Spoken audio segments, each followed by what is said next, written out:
Em Mateus capítulo 5, a palavra de Deus, ou o próprio Senhor Jesus, Ele nos ensina muitas bem-aventuranças. Bem-aventuranças que acompanham a nossa vida ou bem-aventuranças que agregam valores e maturidade espiritual. Mas eu gostaria aqui de lhe mostrar muitas, na verdade, bem-aventuranças que o próprio Senhor Jesus Cristo, Ele proferiu. Como bem-aventurados são os pobres de espírito, porque eles herdarão o reino de Deus. Bem-aventurados são os mansos, porque herdarão a terra. Bem-aventurados são aqueles que têm fome e sede de justiça, porque serão fartos, saciados pelo Senhor. Bem-aventurados são aqueles que choram, porque serão consolados pelo Senhor. Mas além de todos esses bem-aventurados, eu queria te mostrar duas maiores bem-aventuranças, na minha opinião, que vão fazer com que todas essas bem-aventuranças que foram proferidas pelo Senhor Jesus se manifestem na sua vida. E essas bem-aventuranças que eu quero lhe mostrar foram proferidas pelo Davi ou por Davi. Lá no Velho Testamento, sim, por Davi, que é o homem segundo o coração de Deus. A primeira bem-aventurança é o perdão. O perdão é o fundamento da nossa vida, é a fonte para a manifestação de todas as bênçãos. Todo aquele que não entende que foi perdoado, ele não pode, ele está impossibilitado de desfrutar de toda a vida cristã. A vida cristã, ela inicia no perdão. A vida cristã, ela tem o centro como o perdão dos nossos pecados. Lá em Salmos capítulo 32, versículo 1, o próprio Davi fala: bem-aventurado é aquele cuja iniquidade é perdoada, cujo pecado é coberto. Quando os nossos pecados são perdoados, nós somos felizes. Porque bem-aventurado é ser feliz, bem-aventurado é ser abençoado, é ser bendito pelo Senhor. Quando nós somos perdoados, quando nós entendemos a mensagem do perdão dos nossos pecados, a palavra de Deus diz que nós somos felizes. Todos os dias da nossa vida, nós desfrutamos dessa felicidade que enche o nosso coração. Mas uma coisa que eu quero aqui chamar a sua atenção, aqui diz que bem-aventurado é aquele cuja iniquidade é perdoado, cujo pecado é coberto. Significa que, na verdade, no Velho Testamento, o pecado não era perdoado definitivamente, ou não era removido de uma vez por todas. Mas na Nova Aliança, os nossos pecados, eles não são cobertos. Os nossos pecados, eles não são assim cobertos como quem cobre alguma coisa por um pano. Eles são removidos, são apagados pelo sangue de Jesus. Lá em João capítulo 1, versículo 29, quando João Batista viu Jesus, diz o seguinte: no dia seguinte viu João a Jesus, que vinha para ele, e disse: eis aqui o Cordeiro de Deus que tira o pecado do mundo. Jesus não é aquele que cobre os nossos pecados, mas Ele é aquele que tira, que remove os nossos pecados de uma vez por todas.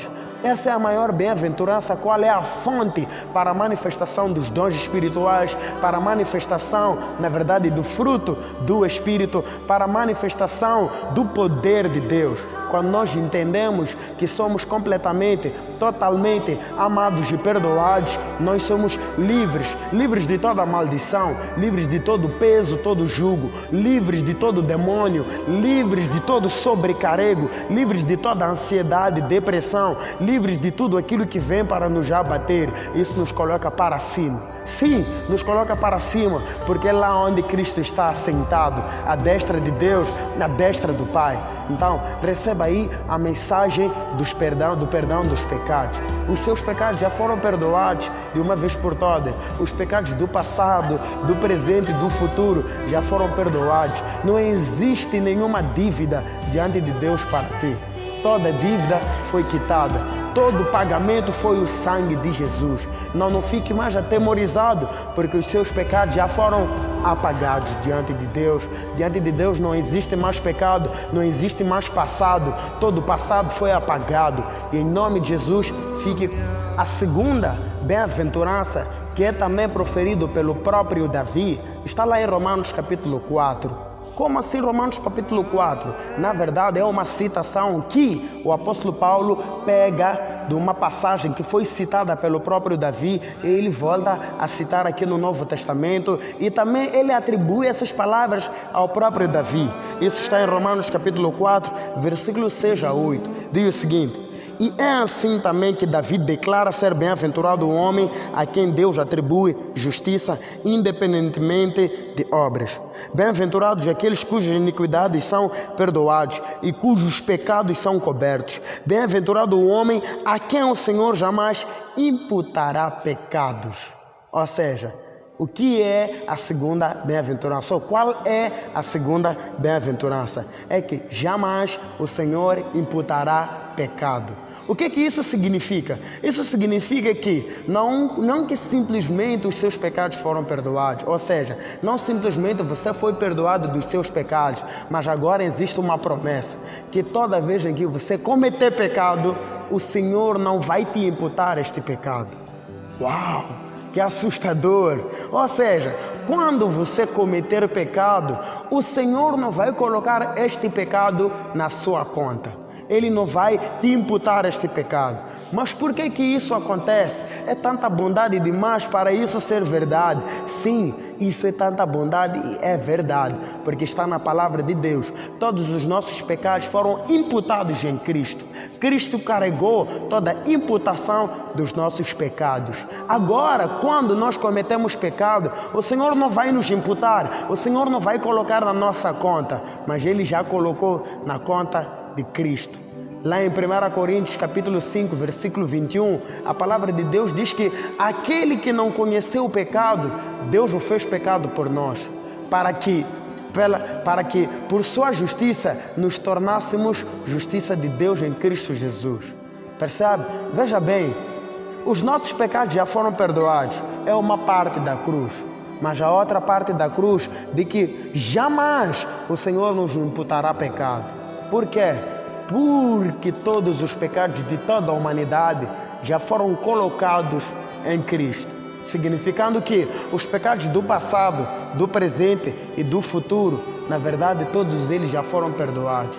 É muito fácil crer na primeira bem-aventurança, que os nossos pecados foram perdoados, a nossa dívida foi quitada, mas é muito difícil crer na segunda bem-aventurança, que mesmo cometendo o pecado, jamais seremos imputados ele na nossa conta. Aqui eu quero crer que algumas pessoas estão a ficar assustadas ou algumas pessoas pensam, essa mensagem vai produzir liberalismo, essa mensagem vai produzir pessoas que não vão ter nenhum compromisso com Deus. Mas o fato é que toda vez em que nós temos segurança em Deus, isso nos faz com que nós fiquemos firmes, isso nos faz com que nós sejamos mais comprometidos com o reino de Deus. Porque todo aquele que fica sempre com medo, fica sempre naquela expectativa do juízo, ele não se compromete com Deus. Ou seja, você não vai se comprometer com aquilo que você tem medo. Percebe? Deus ele nos garante hoje a salvação eterna. Ele nos garante hoje o perdão definitivo, o perdão assim total. Percebe? Por quê? Por causa da obra da cruz.